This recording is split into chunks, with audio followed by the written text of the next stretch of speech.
नमस्कार साथियों, स्वागत है आपका अपने YouTube channel YK online education में। दोस्तों, उम्मीद है आप सब लोग स्वस्थ होंगे, मस्त होंगे और अपनी पढ़ाई में व्यस्त होंगे। जैसे कि आप सब जानते हैं कि हमारा यहाँ पर एक अपडेट सेक्शन चलता है, जिसके तहत हम आपकी भर्तियों से संबंधित विभिन्न अपडेट्स आपको देते रहते हैं, ताकि आपको आपकी पढ़ाई के साथ साथ अपडेट्स भी मिलते रहें। चलिए आज कुछ महत्वपूर्ण अपडेट्स को लेकर के बात करेंगे, जानेंगे कि क्या आज के अपडेट्स हैं। तो सबसे पहले बात करते हैं भर्ती परीक्षाओं में तेजी लाने की मुख्यमंत्री के निर्देश। तो आज आपने देखा होगा पिछले कुछ दिनों में भर्तियों में काफ़ी कह सकते हैं कि देरी चल रही थी, कभी धांधली के मामले सामने आ रहे थे, कभी भर्तियां निरस्त हो रही थी, जिसके कारण जो अभ्यर्थी थे काफ़ी परेशान थे। लेकिन अब परेशान होने की ज़रूरत नहीं है, क्योंकि आप लोगों के जो पेपर पीछे हुए हैं या फिर जो कैंसिल हुए हैं, जो रद्द हुए हैं, वो भी एक नए सिरे से और इनमें तेज़ी से लाने के मुख्यमंत्री ने निर्देश दे दिए हैं। अब देखना ये होगा कि इन निर्देशों पर हमारा शासन प्रशासन कितनी तेज़ी से खरा उतरता है, लेकिन उम्मीद कर सकते हैं और अपनी तैयारी को आप बिल्कुल कंटिन्यू रखिएगा। तो चलिए बढ़ते हैं आगे। आगे बढ़ने से पहले यदि आपने अभी तक चैनल को सब्सक्राइब नहीं किया है तो कर लीजिए, अपने दोस्तों के साथ शेयर करना बिल्कुल भी ना भूलिए। देखिए, मुख्यमंत्री पुष्कर सिंह धामी ने अपर मुख्य सचिव राधा रतूड़ी को राज्य में विभिन्न भर्ती परीक्षाओं में तेजी लाने के निर्देश दिए हैं। मुख्यमंत्री ने कहा है कि शासन स्तर पर प्रत्येक 15 दिन के भीतर इसकी समीक्षा बैठक की जाए। तो अच्छी बात है अगर ऐसा होता है तो। सोमवार को सीएम धामी ने अपर मुख्य सचिव को सभी विभागों से रिक्त पदों का पूरा ब्यौरा लेकर जल्द से जल्द अधियाचन आयोग को भेजने की हिदायत दी। कहा कि जहां पर तदर्थ और आउटसोर्सिंग आदि के माध्यम से नियुक्तियां होनी हैं, उनमें भर्ती प्रक्रिया में भी तेजी लाई जाए। मुख्यमंत्री ने कहा है कि राज्य सरकार युवाओं को रोजगार के पर्याप्त देगी, यानी कि साधन देगी। सभी भर्ती प्रक्रियाएं पूर्ण पारदर्शिता के साथ सुनिश्चित की जाएंगी। तो ये बड़ा यहाँ पर मुद्दा है, पारदर्शिता यहाँ पर ज़रूर होनी चाहिए, चाहे कोई भी भर्ती हो, क्योंकि सबसे बड़ा मुद्दा आज की डेट में यहाँ पर यही है। साथ ही उन्होंने कहा है कि अगर भर्ती प्रक्रियाओं में कोई गड़बड़ी के प्रयास करे तो उन्हें सख्त से सख्त सज़ा दिलाई जाए। कहा कि 2025 तक उत्तराखंड को ड्रग्स फ्री राज्य बनाने का लक्ष्य रखा गया है। तो ये थी अपडेट की भर्ती परीक्षाओं को लेकर के सीएम धामी ने क्या निर्देश दिए हैं। तो उम्मीद है कि अब ये निर्देशों का पालन जल्दी हो और जो आपकी भर्ती परीक्षाएं अटकी हुई हैं, पोस्टपोन हुई हैं, रद्द हुई हैं, वो फटाफट से करवाई जाए और आप लोगों को आपकी मेहनत का फल पारदर्शी तरीके से दिया जाए। चलिए बढ़ते हैं अगली खबर की ओर। अगली खबर है बेसिक स्कूलों में नियुक्त होंगे अतिथि शिक्षक। तो यहाँ पर एक और विभाग है, बेसिक शिक्षा विभाग। तो वहाँ पर भी अतिथि शिक्षकों को भर्ती करने की बात चल रही है। जानते हैं पूरी खबर को। देखिए, राज्य में माध्यमिक के बाद अब बेसिक जूनियर स्तर पर भी अतिथि शिक्षकों की नियुक्ति का रास्ता खुलने जा रहा है।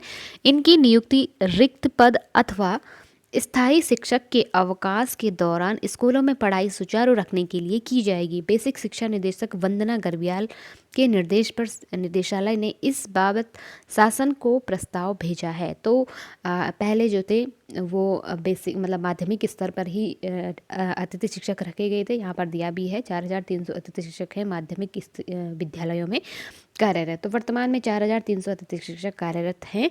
929 और अतिथि शिक्षकों की नियुक्ति की कार्यवाही शुरू हो चुकी है, जबकि 1300 और पदों पर भी नियुक्ति की तैयारी है। इसके लिए शिक्षा विभाग प्रस्ताव तैयार कर रहा है। तो यानी कि 929 जो अभी आपने हाल ही में देखा था, जिसमें 3 विषयों में अतिथि शिक्षकों की ज्वाइनिंग मतलब नियुक्ति हुई थी। ये ज्वाइनिंग तो अभी नहीं हुई है शायद, लेकिन उनकी जो है लिस्ट निकाली गई थी, जिसमें साइंस था और मैथ्स था और इंग्लिश था और लेक्चरर उसमें भर्ती हुए थे 929 पदों पर। तो अब और 1300 पदों पर इसकी बात चल रही है नियुक्ति करने की। और साथ ही साथ यहाँ पे बेसिक स्तर पर जो पद खाली हैं या फिर जो टीचर जो है लंबे समय से अवकाश पे चल रहे हैं, तो उनके स्थान पर यहाँ पे मतलब एक अस्थायी व्यवस्था की जाएगी अतिथि शिक्षकों की। तो यहाँ पर ये काफ़ी कह सकते हैं कि थोड़ा अच्छी खबर है स्कूलों के लिए भी, जहाँ पर टीचरों की कमी है लंबे समय से, और कुछ लोगों को इसके ज़रिए रोज़गार भी दिया जाएगा। तो चलिए बढ़ते हैं अगली खबर की ओर। देखिए, आज की सबसे इम्पोर्टेंट खबर है चयनित सहायक अध्यापकों की नियुक्ति की सिफारिश। तो देखिए, काफ़ी समय से एलटी में जो लोग चयनित हुए थे, बहुत लंबे संघर्ष का उन्होंने सामना किया है। कभी वो अपने रिजल्ट के लिए वेट करते रहे, कभी कोर्ट कचहरी से लड़ते रहे, कभी जो है आपके जांच के दायरे में आने के कारण उससे लड़ते रहे, लेकिन फाइनली सबका जो है डॉक्यूमेंट वेरिफिकेशन अब हो चुका है। केवल कला विषय को छोड़ करके, कला विषय का क्योंकि अभी कोर्ट में ही रिज़ल्ट ही आउट नहीं हुआ है, तो उम्मीद की जा रही है कि उस पर भी जल्दी से जल्दी जो है मुहर लग जाएगी, उसको भी आगे प्रोसेस उसकी चल जाएगी शीघ्र। तो चलिए यही उम्मीद करते हुए इस खबर को भी पढ़ लेते हैं। उत्तराखंड अधीनस्थ चयन आयोग ने सहायक अध्यापक एलटी भर्ती में चयनित अभ्यर्थियों की नियुक्तियों की सिफारिश करनी शुरू कर दी है। वहीं पुलिस रैंकर्स का रिजल्ट लगभग तैयार कर दिया है। तो यहाँ पर पुलिस रैंकर्स का जो रिजल्ट है, जो लोग वेट कर रहे हैं, उनका रिजल्ट भी तैयार है। तो बहुत जल्दी उन्हें भी अपना रिजल्ट देखने को मिल सकता है। इसी हफ्ते घोषित किया जा सकता है। तो देखिए, इसी हफ्ते आपके रिजल्ट आने की संभावना है। आयोग ने गत वर्ष सहायक अध्यापक के 1470 पदों के लिए हुई भर्ती का रिजल्ट जारी करते हुए दस्तावेजों का सत्यापन शुरू कर दिया था। इसमें 590 चयनित अध्यापकों का सत्यापन भी हो चुका था, जिनका आपने देखा होगा जुलाई में हुआ था। लेकिन 3 सब्जेक्ट अभी बाकी रह गए थे कोर्ट कचहरी के कारण, लेकिन उनका भी अभी हाल ही में डॉक्यूमेंट वेरिफिकेशन हो चुका है। फिर आगे देखते हैं। इसके चलते ही एक्सपर्ट कमेटी के जरिए इनकी जांच, जो अभी जांच कमेटी को भी ये चीज़ें सौंपी गई थी, तो उन्होंने भी इसको क्लीन चिट दे दी है। तो फाइनली देखिए, आगे बढ़ते हैं। आयोग के अध्यक्ष जीएस मार्तोले ने बताया कि सभी चयनितों के कागज़ों का सत्यापन पूरा हो गया है। जिन 5-6 विषयों में पद संख्या कम थी, उनमें आयोग के विभाग की को नियुक्ति पत्र देने की भी सिफारिश कर दी है। वहीं आयोग ने इसी हफ्ते अन्य चयनित अभ्यर्थियों को नियुक्ति पत्र देने की संस्तुतियां करने के साथ इसे वेबसाइट पर भी अपलोड करने का निर्णय लिया है। तो मार्तोलिया जी ने तो अपनी तरफ से कह दिया है कि 1 हफ्ते के अंदर सारी चीज़ें हो जाएंगी। अब देखते हैं कि कितनी इस बात में सच्चाई है। उम्मीद करते हैं कि हो जाए। 138 पदों के लिए संशोधित जो रिज़ल्ट है पुलिस रैंकर्स का, वो भी लगभग तैयार है। इसका रिज़ल्ट भी अगले हफ्ते जारी कर दिया 1 हफ्ते में जारी कर दिया जाएगा।